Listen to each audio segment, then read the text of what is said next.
Can you hear me? Yes. Oh, much better. Okay. Now back to the fries. It tastes better than takeout. It's a process. Okay. You have to take your potatoes and wash them real good, of course. And you either peel them or don't peel them. It doesn't matter. I peeled mine. You have to soak them in water for at least an hour. I soaked mine Okay. overnight. I've seen that, yeah. Okay. Then you Plain water? rinse plain water. Then you get them out of that water, and I've rinsed mine off a few times. And then you drain them, and you have to pat as much of that excess water off of them as you can. Okay. Okay. You can't get them completely dry because there's potatoes and there's moisture in potatoes. But that excess water you need to get off of it. And the reason is because you're going to be dipping them in hot grease. And if you leave all that excess water on them, it's going to explode on you. Yeah. Okay, so then you have to heat your grease, and you're going to be deep frying them. You heat your grease to between 275 degrees and 325 degrees, and you keep it at that temperature.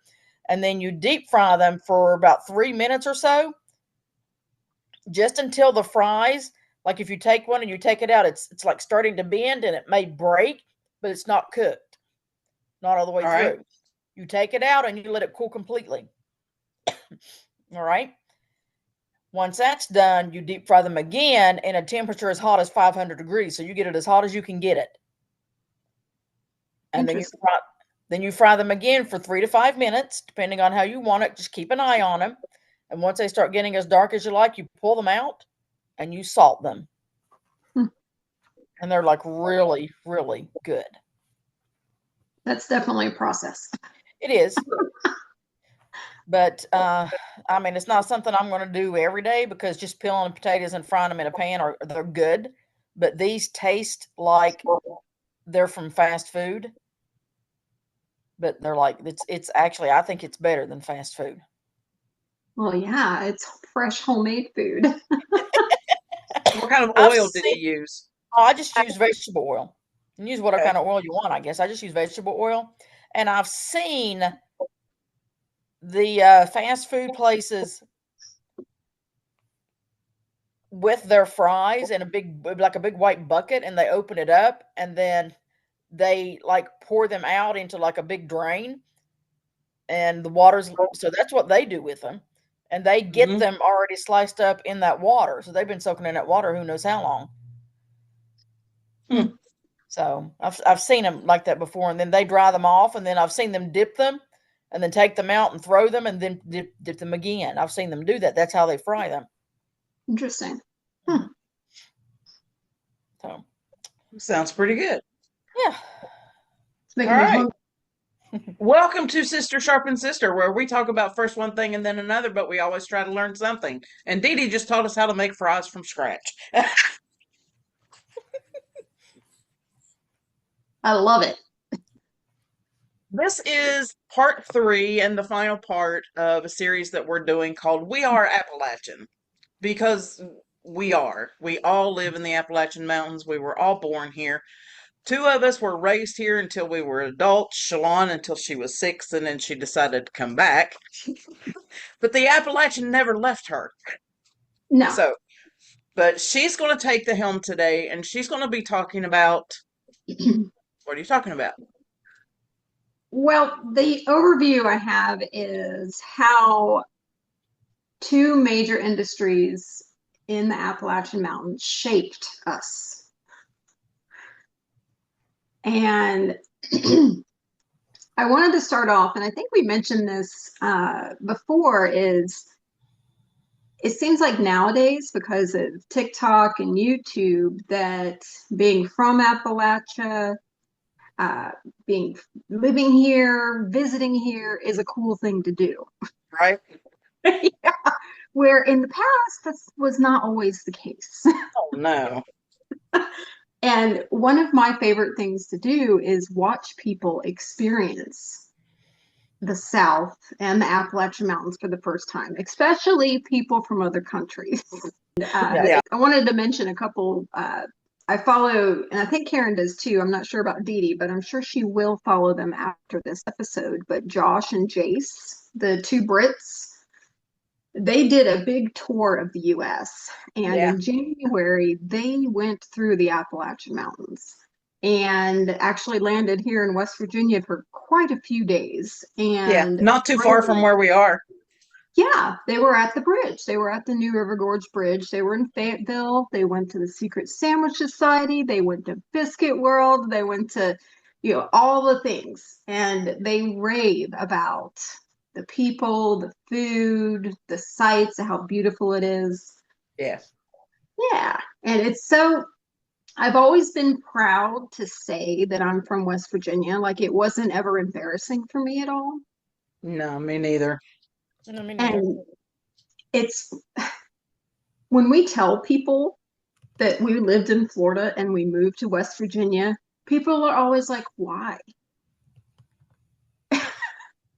Well, let me tell you a little bit about why. All right. So the world is going to tell you that the Appalachian Mountains are roughly 480 some million years old, one of the oldest mountain ranges on the earth. The range stretches about 2,000 miles, and we have a very diverse ecosystem.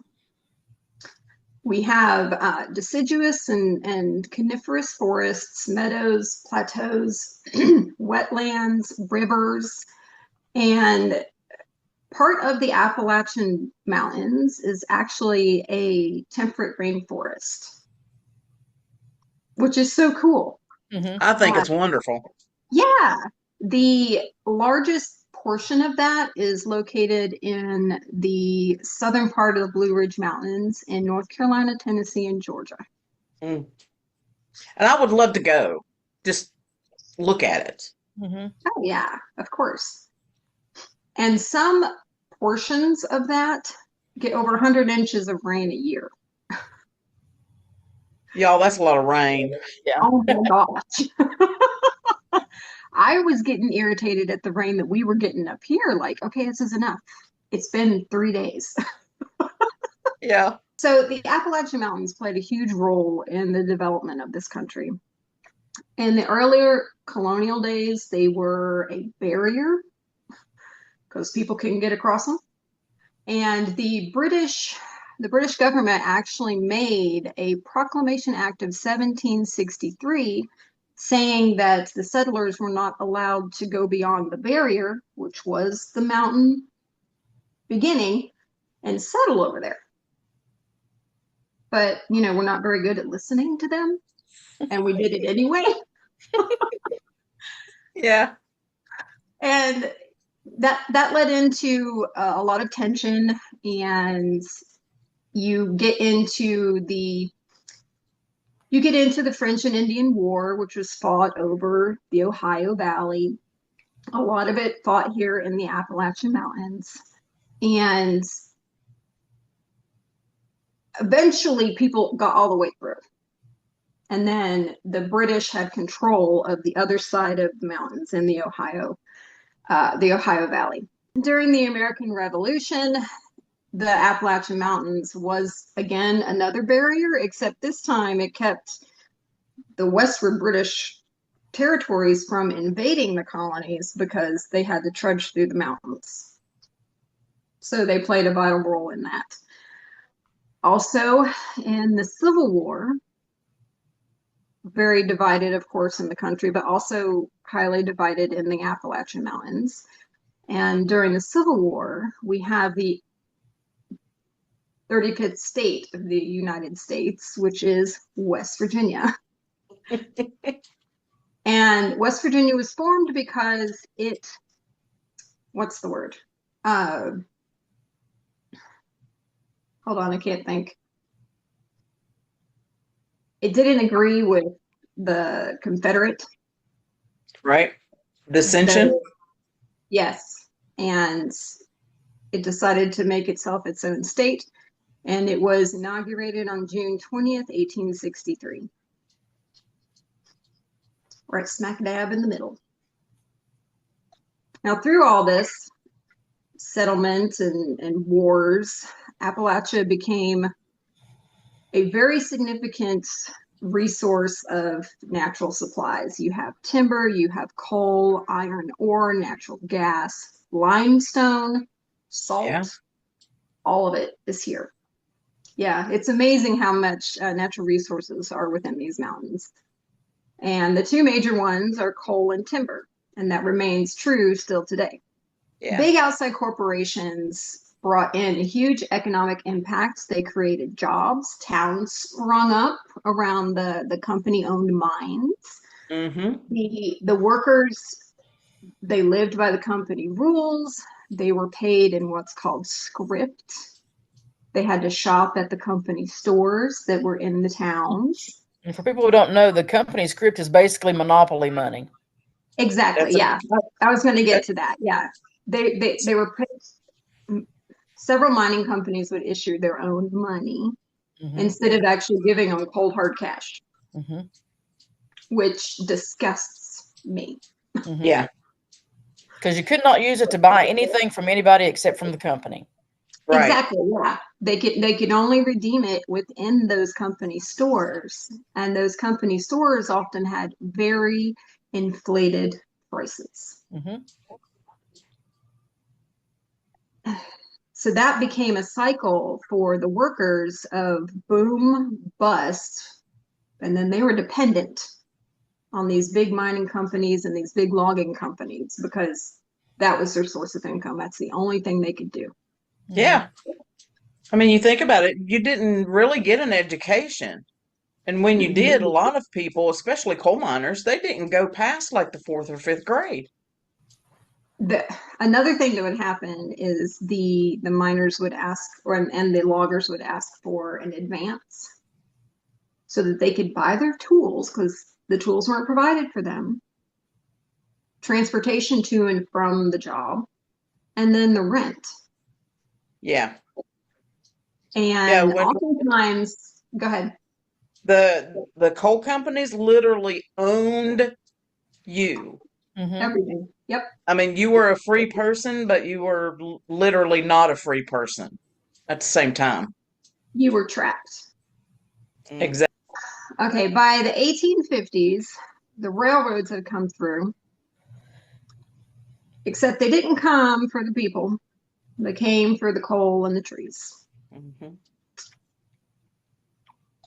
Now, logging and mining practices have destroyed vast areas of our forests here in the Appalachian Mountains, and we have several species of animals and plants that are on the threatened or endangered species list. A few examples is a bog turtle, who's been on the threatened list since 1997. The Carolina northern flying squirrel.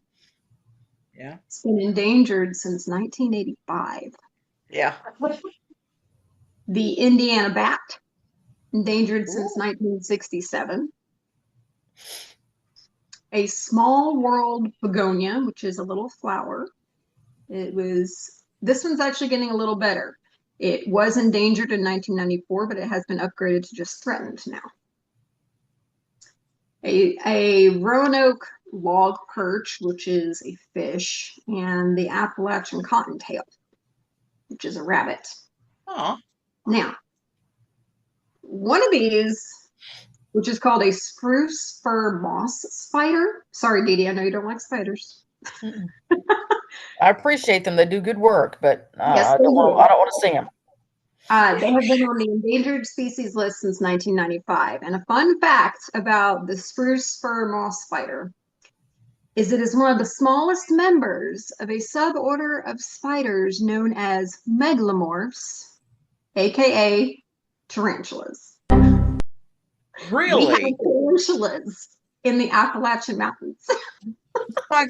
My skin is crawling.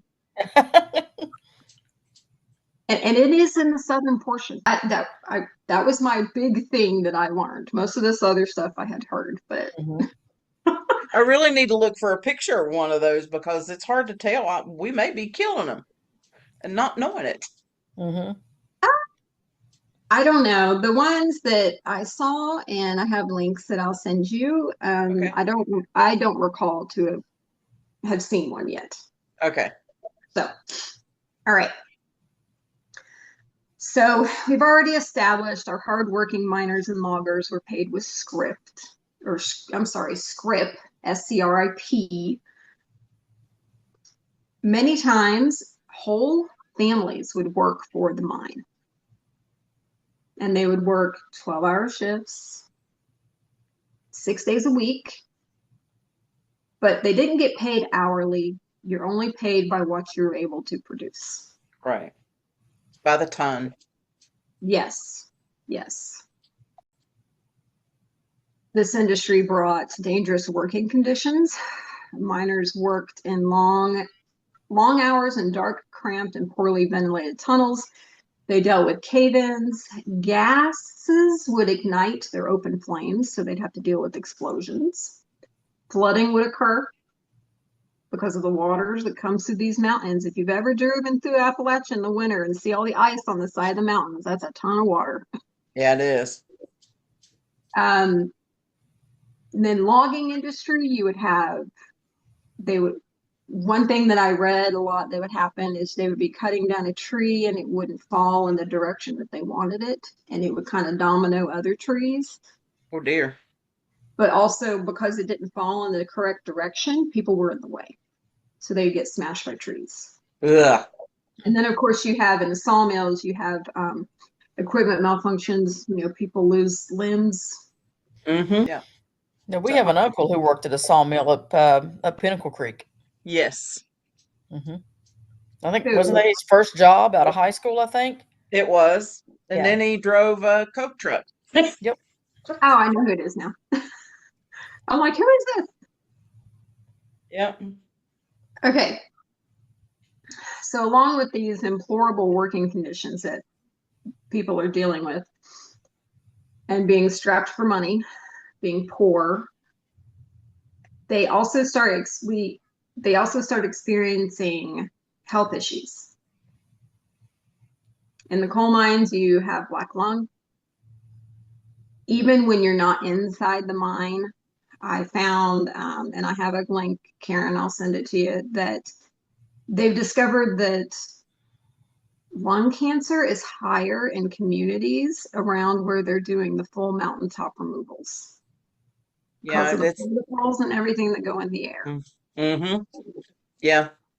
The dust and what they spray and Yep. everything like that. It's bad.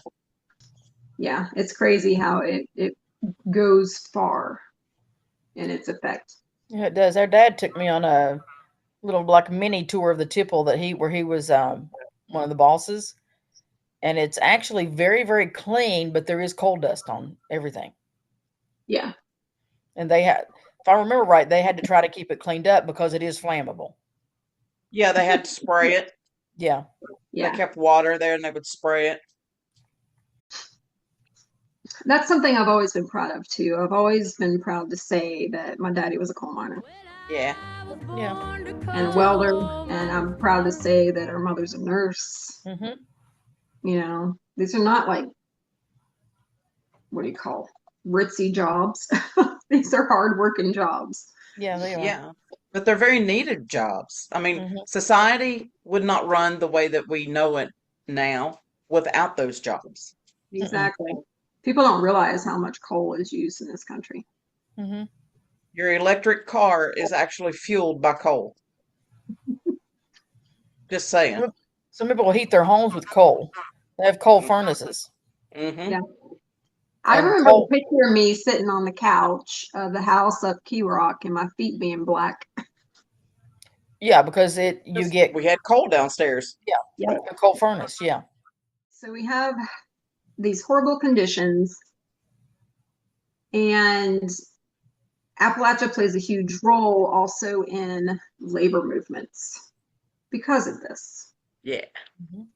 In 1890, we see that I'm going to start talking about mostly coal mining from here. In 1890, we see the formation of the United Mine Workers of America Union, the UMWA. But of course, the owners of the mines don't like this. Yep. Once that was formed, you see something happen called the Coal Wars from 1890 to 1921. Oh. Now, I did not know a ton of this stuff. Of course, I grew up in Florida. I was going to say this is West Virginia history. Yeah, you don't learn this stuff in Florida. Some major things during the Coal Wars that happened was in 1912 and 1913. You have a strike at Payne Creek, Cabin Creek, and the West Virginia coal miners clashed with our National Guard during that incident. You have the Battle of Matewan. Matewan. Matewan? Okay. Mm-hmm. Which happened on May 19th, 1920 in Mingo County, West Virginia. The United Mine Workers of America had elected John Lewis as the president. And a few months before that, other mines in other parts of the country had gone on strike and actually received a 27% increase in their salaries. So the president of the union said, now's the time to unionize the coal fields of Southern Appalachia. But that was a fight. He's poking a hornet's nest, right? The union ended up signing 3,000 mine workers. But these mine workers knew they were taking a big chance because they're probably going to get fired and or lose their house. Because remember, they live in towns owned by the coal company. Mm-hmm. And the house that they pay rent for belongs to the coal company. Not to mention other members of their family may be working for the mines, and the mines may take it out on those other members of their family. Yes. Right. And the owners of the mines are not interested in any of this because it's going to cost them more money. Well, they actually have to start paying them money. Yeah. Decent wage. Well, yeah, that comes on down the line. But even just to get them, a little bit safer working conditions like this, they're not going to do it. They don't want to do it because it's going to cost them a whole lot more money. So Cabell Testerman, the mayor of Matewan, and his chief of police, Sid Hatfield, they had refused to succumb to the coal company's laws that they're trying to enforce. And they sided with the miners. So at this point, the Stone Mountain Coal Company hired the Baldwin Phelps Detective Agency, or the Baldwin Thugs, as the miners called them, to come in and evict families from their homes because they joined the union. Now, Hatfield and Testerman had confronted the Baldwin Thugs, resulting in a shootout. I found different conflicting things that said who shot first. But 7 agents died, the mayor died, and 2 miners died in that incident. Right. Now, the Hatfield fellow that you mentioned is kin to the people of the Hatfield and McCoys. Yeah, I was going to mention that. Yeah. So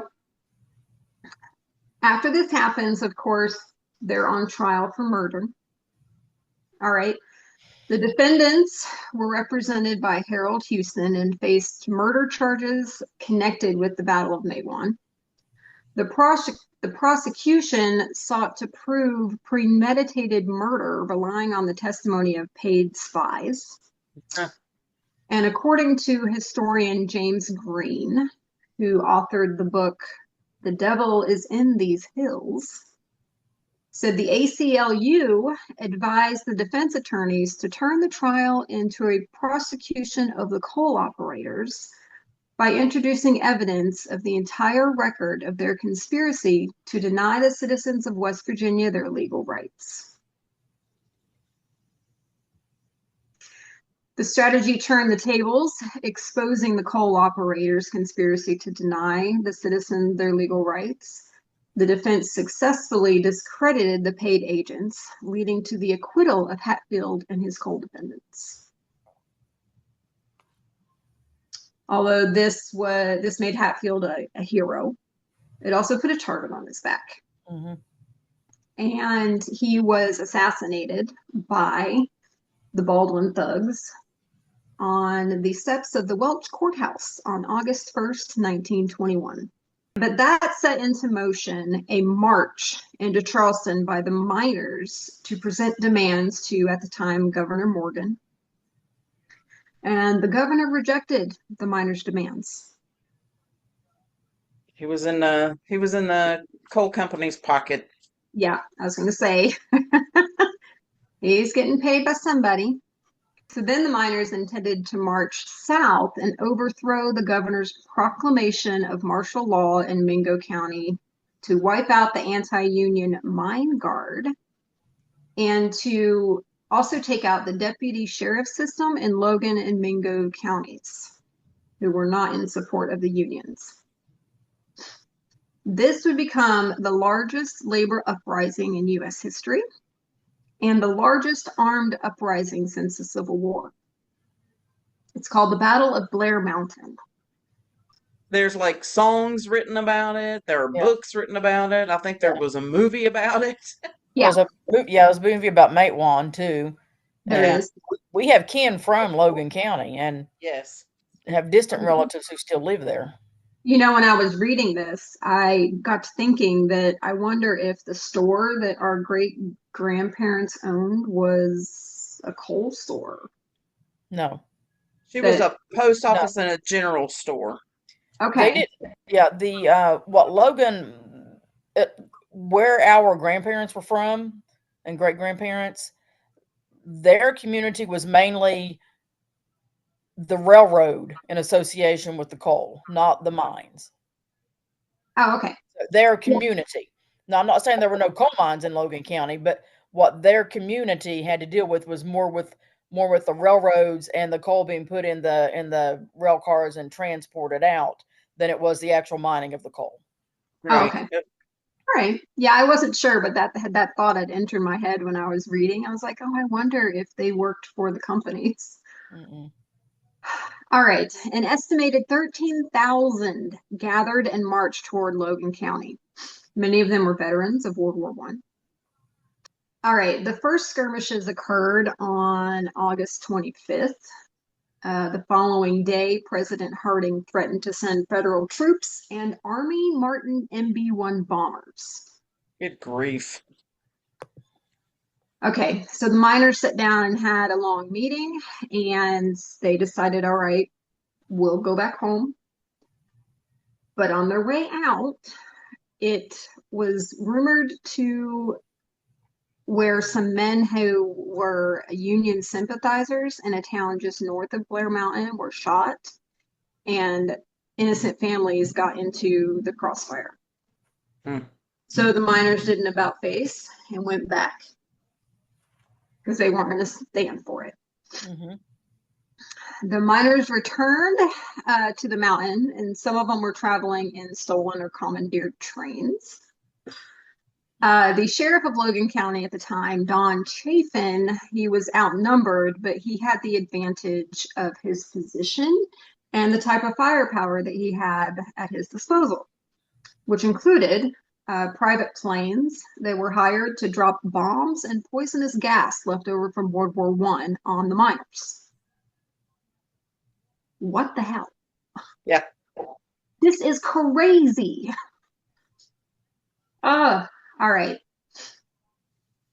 There were sporadic gun battles that continued for about a week. And on September 2nd was when the federal troops arrived. And since many of the miners, like I said earlier, were veterans, they refused to fire on them. All right, this seemed like a victory for the coal owners industry because the United Mine Workers of America membership over a few years went from 50,000 to just 10,000. Yeah.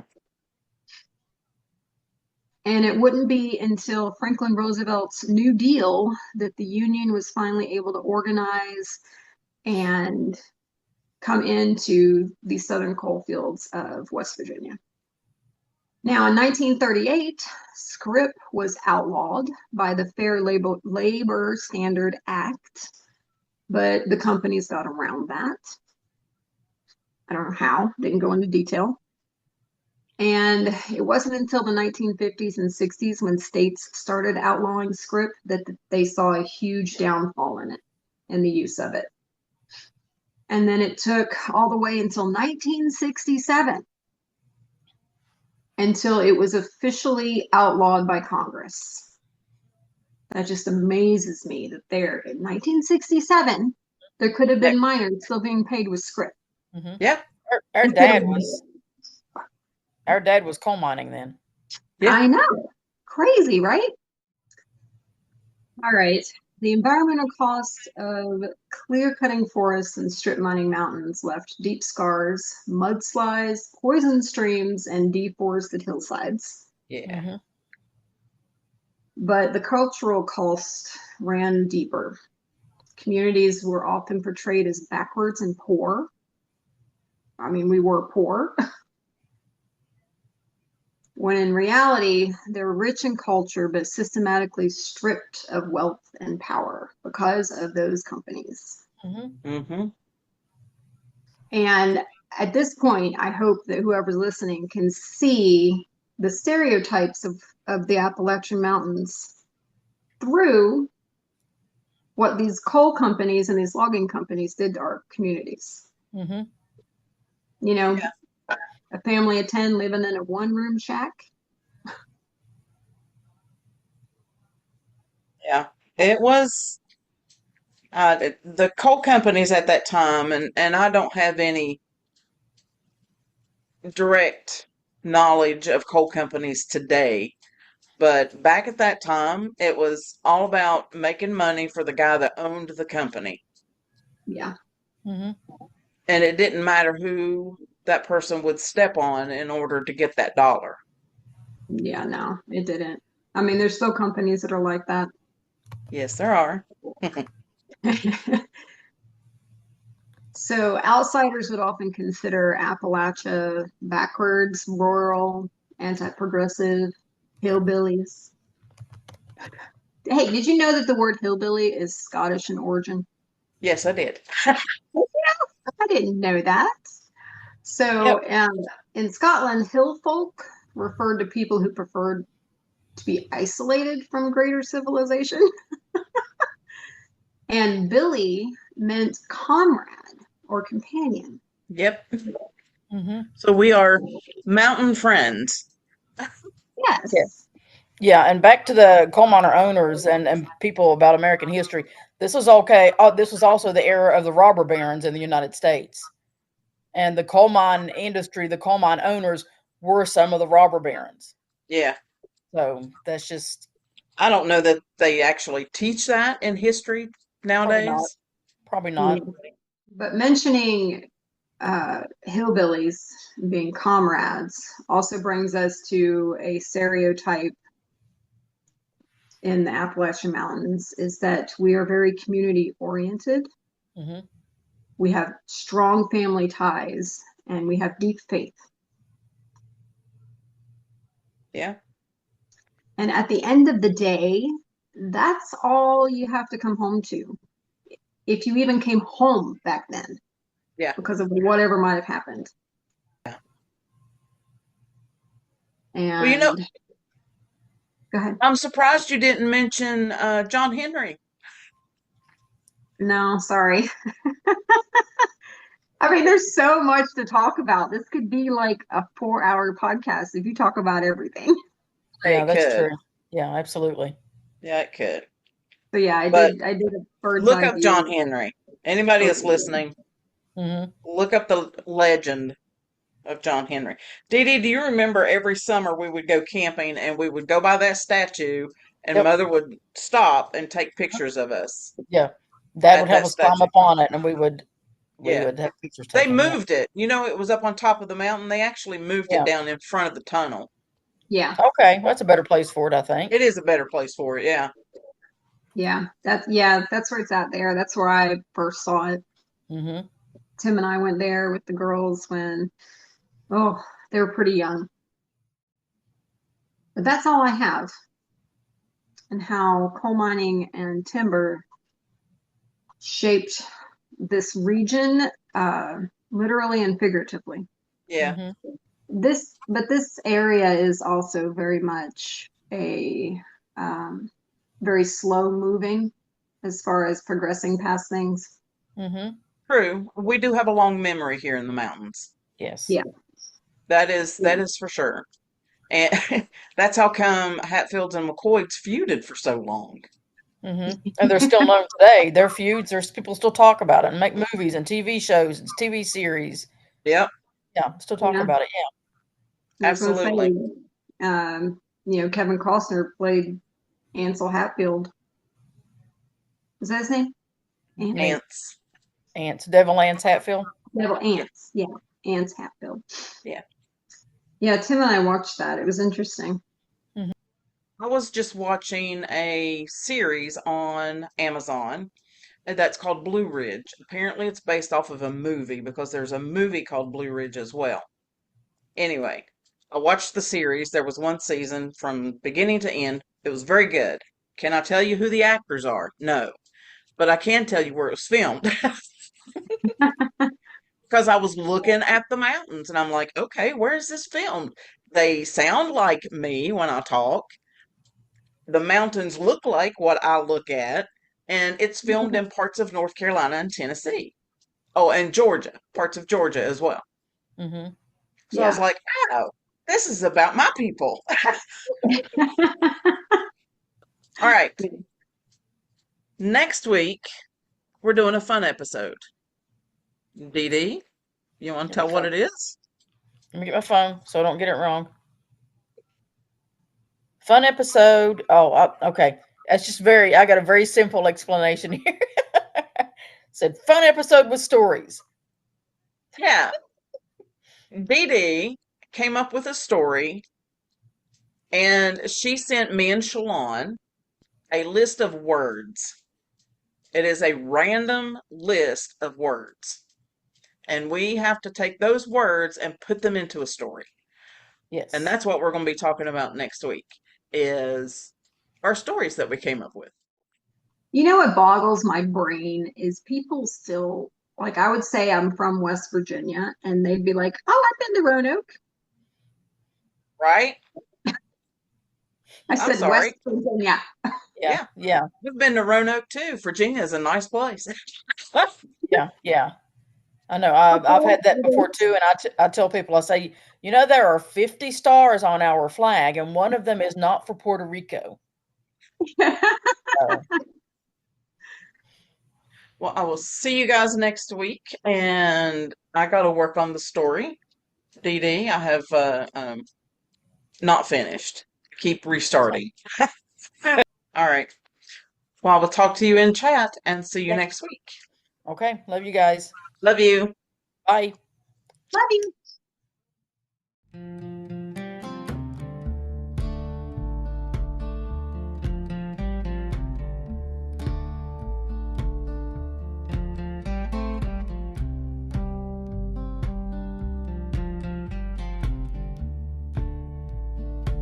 Appalachia isn't just a story of what was taken from it, it's a story of what endures.